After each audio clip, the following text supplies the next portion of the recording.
Okay, here's hoping this is recording right. Got my homeless looking guy appearance on today. So it's been about a week since I got myself shaved up. I'm sure you can tell.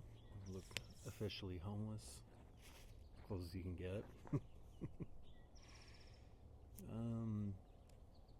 It's been an interesting week.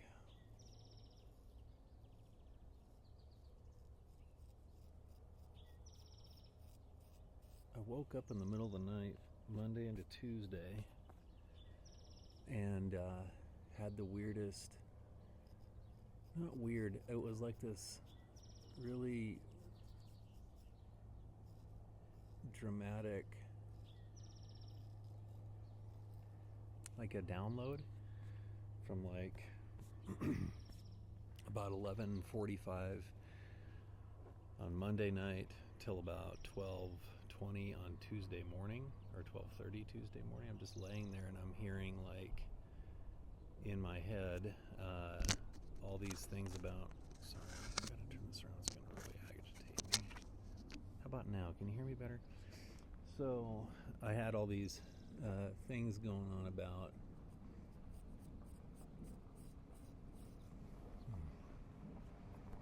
what it means to communicate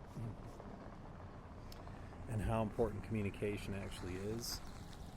And it taught me, it was like this, becoming very aware. I had like this interaction at the beginning of last week where the idea of boundaries had come up again in my mind and my experience with people. And I've had people in my past a long time ago use that term to like lock themselves out from getting to know me, and that's fine. But it's antithetical to what Jesus taught. Like, Jesus did not teach boundaries. And we have like an entire wing of modern Christian counseling that fixates on this stuff. And it's wrong. It's totally wrong. Like, Jesus didn't have boundaries. Not in the way we talk about them.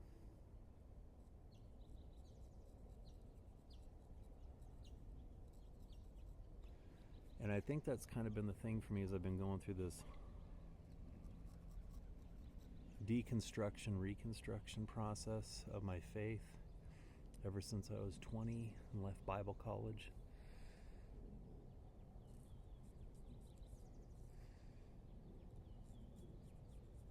And it's definitely cost me. I don't have a wife, I don't have kids, and it's mostly because I'm so stinking analytical about everything and OCD about stuff, because I've had things starved out from underneath me for the longest time.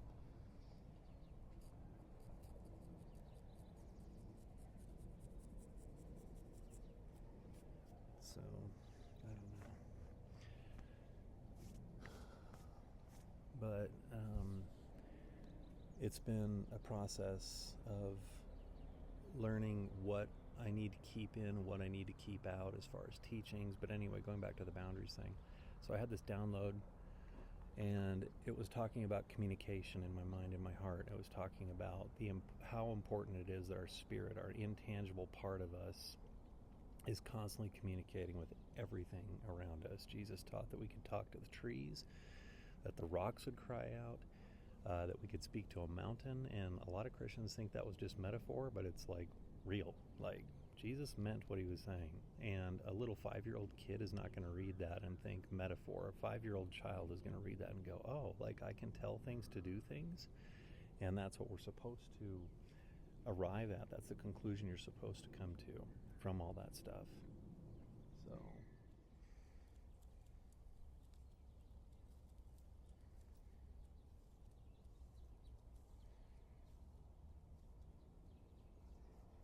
now, where was I? Downloading. So I was downloading all of this information and that God's giving to me. And I don't say those kinds of things lightly, because when I used to hear that stuff growing up, I was like, oh my gosh, seriously, you're one of those people. And it's the only way I can explain what happened. Like, it's the first time in my life that's something like that's happened. So I'm laying there awake, having all of this stuff coming into my mind and my heart about your spirit is constantly communicating to everything around you, people. And it's, if you think about this, moms talk often about how they have this, connection to their children. There's a reason for that. That little human spirit spent 9 months crammed inside of them, in full contact with them, experiencing things with them by its spirit, through their spirit with their mom, but also through their body. And our bodies are designed to communicate things to our spirit and vice versa back out. So there's a reason why Jesus talks about laying hands on people. It's about communicating the spirit, or letting the spirit move out of you to heal someone. And it isn't your spirit that's doing it, it's your spirit in communion with God and under the authority that Jesus has given us to be able to do those things. So that was another big, epiphany I had. But then it reminded me of, all of my failed relationships to this point. And they've all failed for a variety of reasons. Many times I've been doing the wrong things in them, and I take responsibility for that. And the women from my past, they know that. But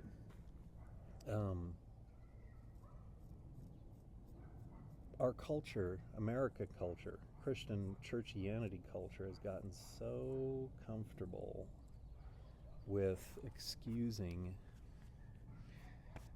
things we're supposed to be doing, and they're the simple things we're supposed to be doing. Like, Jesus taught love and forgiveness, are the two sides of the same coin. And essentially, when we look at the 99% of the problems we're having with relationships, that they are solved by love and forgiveness, which communicate exactly the same thing as each other. It's like when Jesus was approached and asked, "What is the greatest command?" And he said, you know what the law says. And he says, "Yeah, you shall love the Lord your God with all your heart, soul, and your mind." And then Jesus says, "Right, and your neighbor as yourself." And he basically connects these two together into one new super commandment that summarizes all of them. And that is very much lost on American culture and churchianity culture, because we are so quick to explain why we're not going to forgive, why we aren't going to give someone grace, why we want to judge. And in particular, pastors are infamous for this. And to those pastors, especially the ones that are even probably watching this, or people that are spiritual watching this, I'd say to you who are judging me while I'm saying this stuff, because I know you're out there, if you think that we don't have to forgive and forget necessarily, you are out of touch with how deep your own depravity can go. And you are also lying to yourself about where your depravity has actually already been. And you don't understand God's forgiveness to you, and you're not walking in that. Like, I've gone through some really terrible things that I've done in my life. And I'm able to look at those and go, God forgave me. And when I run into these same kinds of circumstances, either that I'm tempted to do again, or that I run into other people engaging in, I don't sit there and start judging. I sit there and I go, I've got to offer encouragement and love to these people and forgiveness, because they're not able to walk in that. That is one thing I couldn't walk in at those times. And that is not a loving God that's sitting there condemning you. The Spirit brings to mind the things you need to stop doing, and then you do change and you walk in them. But the repentance that Jesus was teaching about wasn't walking away from the bad deeds specifically. He was teaching the Jews in particular about walking away from the law and understanding that they have a new relationship now with God by faith. The Jews didn't know what to do with that, and most works-based people, which is 99% of the planet, does not know what to do with that. Their thoughts are, I have to be able to prove what I'm doing.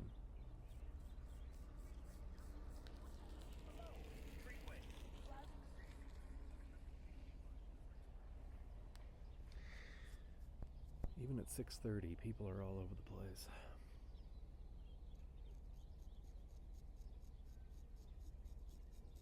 I'm kind of going in probably a little bit of a random pattern here, and I'm not giving a lot of directive thought, but you're going to figure out as you watch my videos that this is kind of what I do all the time anyway, is I meander in my thought process. But you're going to pick up on a couple of key things watching me, and that is I embrace the idea of being intellectually and spiritually honest with myself first before I just adhere to church teaching or doctrinal teaching.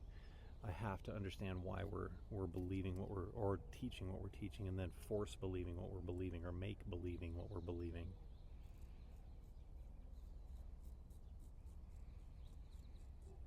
A lot of church is make believe, but it's not actually communicating authentically what was taught in Scripture.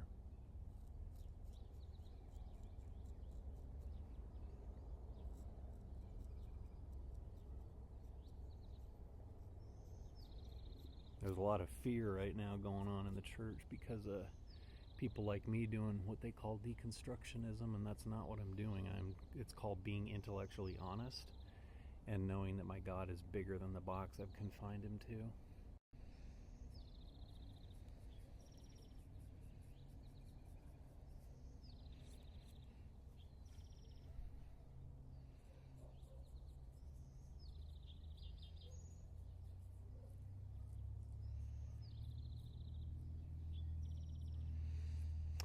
Acceptable? Trying to give some basic shape back to my face.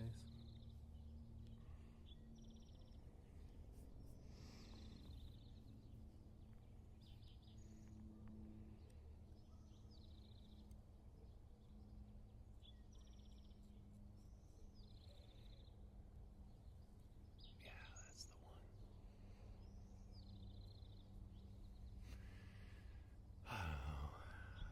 Some of you guys are watching this because you're enjoying the ASMR quality of what I'm doing. Some of you like philosophy. Some of you are hoping I'm going to slit my throat here while I'm doing this.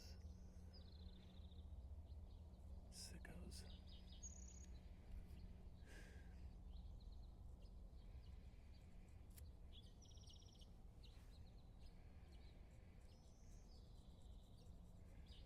There we go. That's it right there. Happy little shave. Show you a little trick I learned in Vietnam here.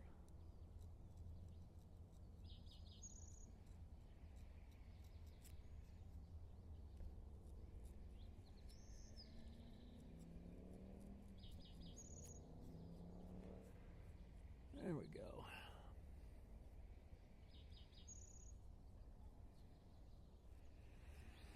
If you have a good sharp blade, you can get all these little knick-knack hairs that just want to do their own thing. That's how they would have done it a long time ago, before clippers and trimmers were invented.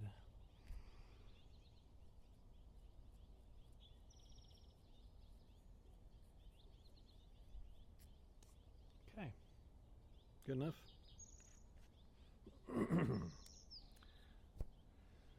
Now I gotta go do some editing. Anyway, not sure where I was going with all that, but it's important to me to be intellectually honest and spiritually honest with myself, and that's why I want to be able to walk in authority and understand why I'm walking in authority. I want to be able to walk in authority in such a way where it's so natural, like Jesus did, that I'm not sitting there creating some prayer incantation, like I'm casting a spell through a prayer, like, oh Lord, and just praying over and over and over and over again until I feel like I've gotten it across to him. He hears me on the first try, but most people don't walk in belief. Or in that concept of belief, it's that instinctive nature.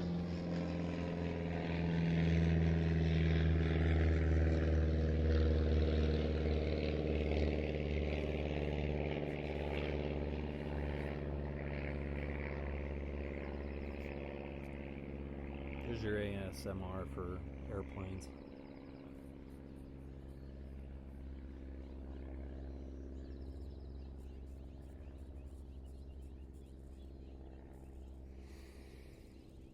I don't know if you guys ever saw the video of me cutting. It would have been this cheek right here. Sliced it right open right there, back when I was like in my late 20s. Bleeds really good on video. If that's what you want to see, I'll go find a link for it. Anyway, we are supposed, like, you think about Enoch, you think about Abraham, you think about Noah, you think about Abel. They're all talked about in the book of Hebrews, and none of them would have had the Bible. They all had to have some kind of very instinctive nature of understanding God or communing with God in a way that we keep trying even now to reach out for.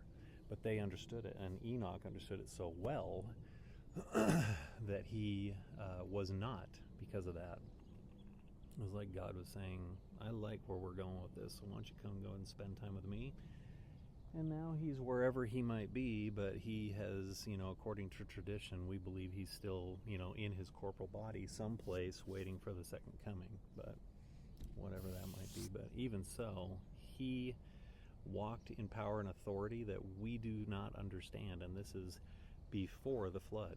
So anyway, kind of all I got for right now, so see what I can do.